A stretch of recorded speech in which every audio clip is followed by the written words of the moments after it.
प्यारे दोस्तों नमस्ते। आज की हमारी इस वीडियो में हम आपके लिए गणेश जी भगवान की प्यारी सी कहानी लेकर आए हैं। एक गांव में एक सेठ और सेठानी रहते थे। वो बहुत धार्मिक प्रवृत्ति के थे और गणेश जी भगवान के अनन्य भगत थे। जरूरतमंदों की सेवा पर हमेशा तत्पर रहते थे।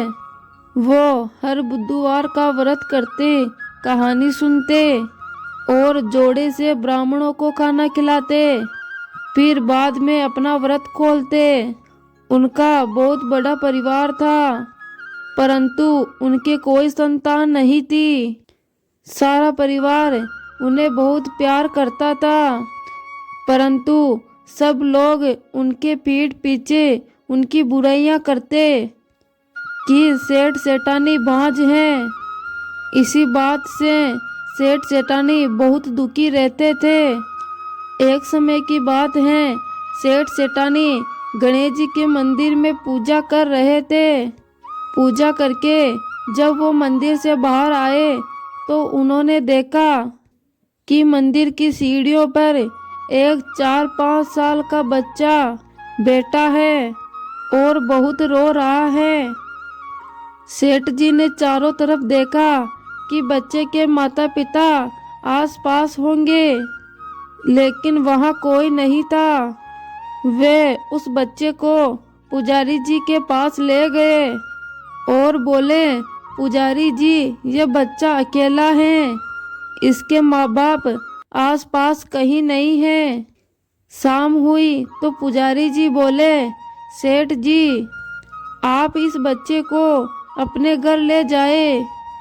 यदि कोई इस बच्चे को ढूंढता हुआ आएगा तो हम उसे आपके घर भेज देंगे। सेठ सेठानी खुशी खुशी उस बालक को अपने घर ले आए।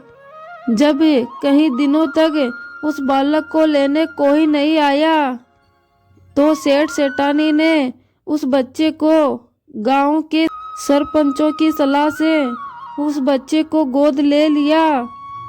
सेठानी ने उस बच्चे का नाम गणेशा रखा।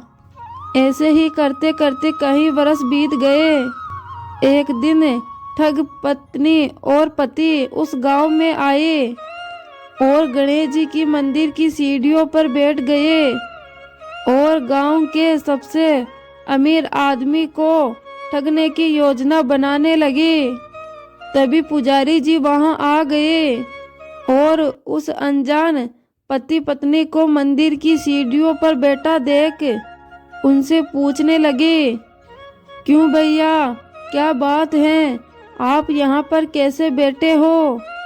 उन्होंने कोई जवाब नहीं दिया। फिर पुजारी जी बोला, क्या आपका बच्चा गुम हो गया है? तुरंत ठग पति और पत्नी ने कहा, हाँ हाँ, हमारा बच्चा खो गया है। पुजारी जी ने पूछा, कितने समय पहले की बात है? उन्होंने अनजाने में बोले, यही 4-5 साल पहले की बात है। ये बात सुनकर पुजारी जी बोले, उदास मत हो, आपका बच्चा इसी गांव में और एक सेठ के यहाँ पल रहा है। पुजारी जी उन दोनों को सेठ के घर ले गए। जब सेठ जी को पता चला कि गणेशा के असली माता पिता आ गए हैं तो उन्हें बहुत दुख हुआ और सेठानी भी बहुत रोई। सेठ जी उनसे बोले, आज तो बहुत रात हो गई है, आज तो यही ठहरे और कल सुबह अपने गणेशा को ले जाना। ठग पत्नी और पति तो चाहते ही यही थे। वो बच्चा लेने नहीं बल्कि सेठ जी को ठगने आए थे। सेठ जी ने उन्हें अतिथि गृह में ठहरा दिया। अब वो दोनों चोरी करने की योजना बनाने लगे और उधर सेठ सेठानी को नींद नहीं आ रही थी। आधी रात के बाद ठगे पति और पत्नी धीरे धीरे सभी कमरों की तलाशी करने लगे। तलाशी लेते लेते तिजोरी वाले कक्ष में पहुंच गए। आवाज सुनकर घर के नौकर की नींद खुली तो उन्होंने उन दोनों को उस कमरे में देखा तो दरवाजा बंद कर दिया और जोर जोर से चिल्लाने लगा, चोर चोर, घर में चोर घुस आया है। सभी लोग वहां इकट्ठे हो गए।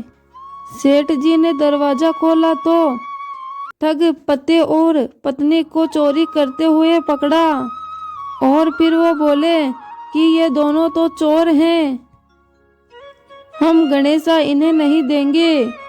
उन्होंने अपनी योजना विफल होती दिखी तो वो दोनों जिद पर अड़ गए कि ये बच्चा हमारा है और हम इसे लेकर ही जाएंगे।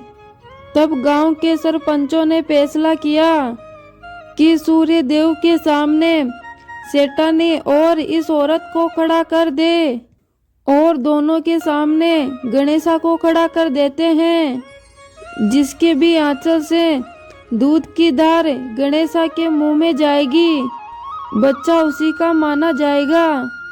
तब गणेश जी की कृपा से सेठानी के आंचल से दूध की धार गणेशा के मुंह में आ गई और फिर सभी लोगों ने गणेश जी की जय जयकार करी।